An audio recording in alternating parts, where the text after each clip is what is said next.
Welcome back, Nick Lenz's Comic Corner, classic slash non-classic. This is episode 423.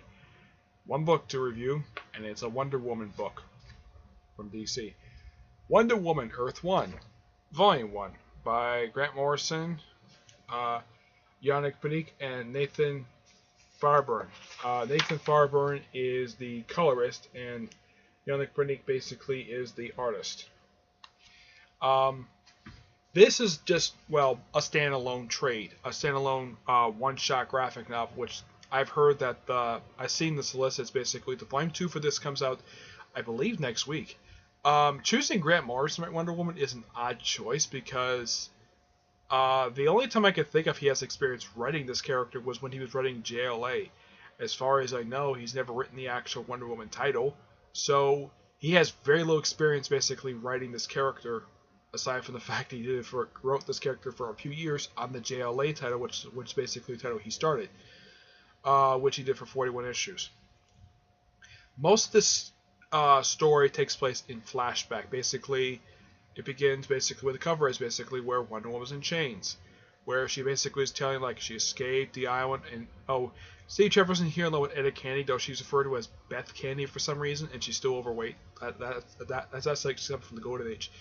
But Steve Trevor, this is actually one of two continuities I've actually seen it where Steve Trevor said to be a white guy, he's actually black with a goatee. No, seriously, Steve Trevor is black.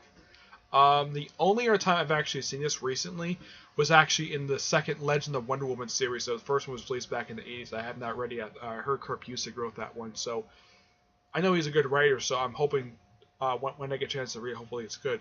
But yeah, this is actually one of two. Like I said, one of two where Steve Trevor is black. You want proof of this? No? Let me show you. Let's see.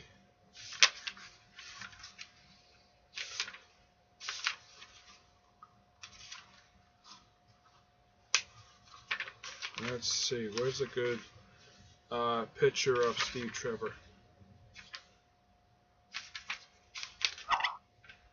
Here we go. This is Steve Trevor.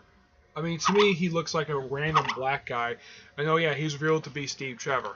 Yep. That's basically what it is. Uh-huh. Yeah. Just Steve Trevor. Yeah.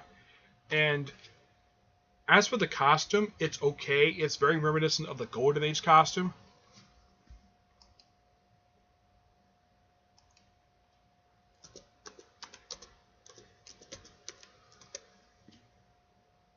Yeah, it's very reminiscent of the Golden Age costume with the whole golden eagle thing, which is something that she used to have. But in the actual comic itself, she doesn't have the golden eagle. Basically, her outfit throughout most of it is basically, whenever she's in like fighting garb, it is, well, this. This is her attire. I'm like, okay, it's just basically her regular outfit without the stars and the golden eagle across her chest. Well, yeah, it's a bit bizarre to say the least.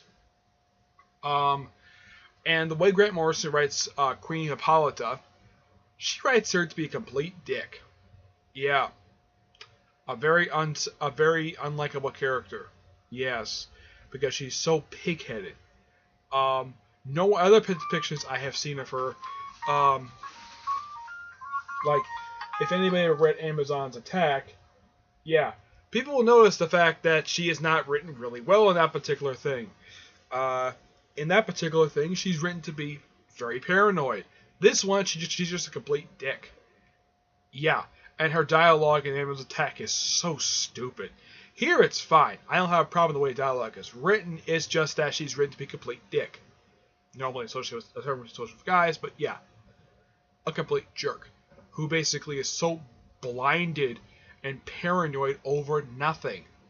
Yeah, she's so concerned about her daughter, basically, she won't allow Harley to do anything. It's kind of basically how she was depicted in the Wonder Woman film that came out a couple months ago. But this story is actually just okay. Here's the biggest problem with this one. None of the Wonder Woman villains show up in here at all. It's just basically Wonder Woman, Hippolyta, Etta Candy, though her name is Beth Candy in here, and Steve Trevor. And I'm like, that's it? No Wonder Woman villain at all.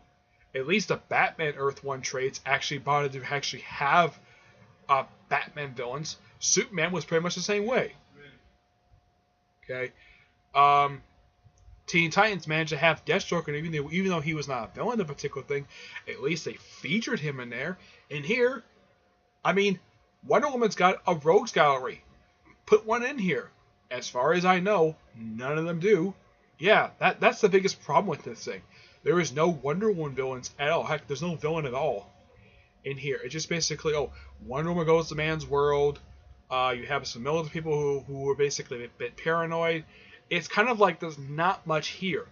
But Wonder Woman herself is written to be perfectly fine. I have no problem with how Grant Morrison writes her in here. She's written to be pretty good. Her and Steve Trevor and Heather Candy.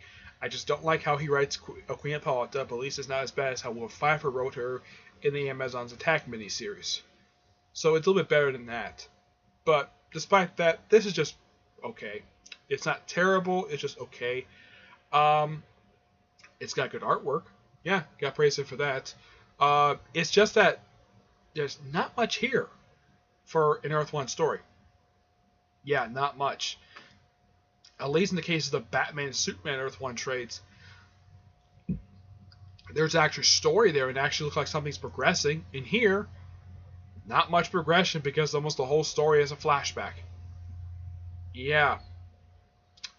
So yeah, and not much here. Oh yeah. And this whole thing of Wonder Woman being dragged back to Themyscira in chains is a very dumb thing to do. Also, the thing opens up basically with Hercules trying to rape,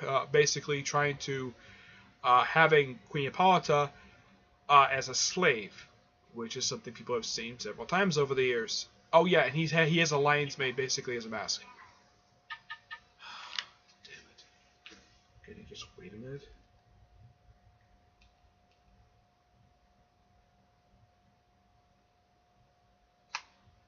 Okay. Alright. So, what am I going to give a rating for this one? I don't want to give it a terrible rating. I'm going to just give this an 8 out of 10. It's just okay. Not terrible. It's just okay.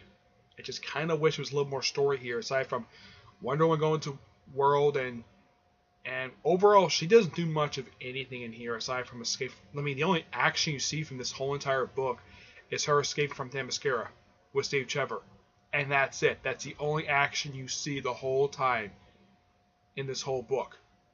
Yeah, that's the biggest disappointment for this thing, but it has good artwork. I praise it for that.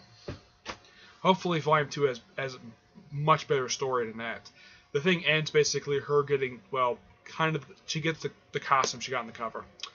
Alright, that's it for this episode.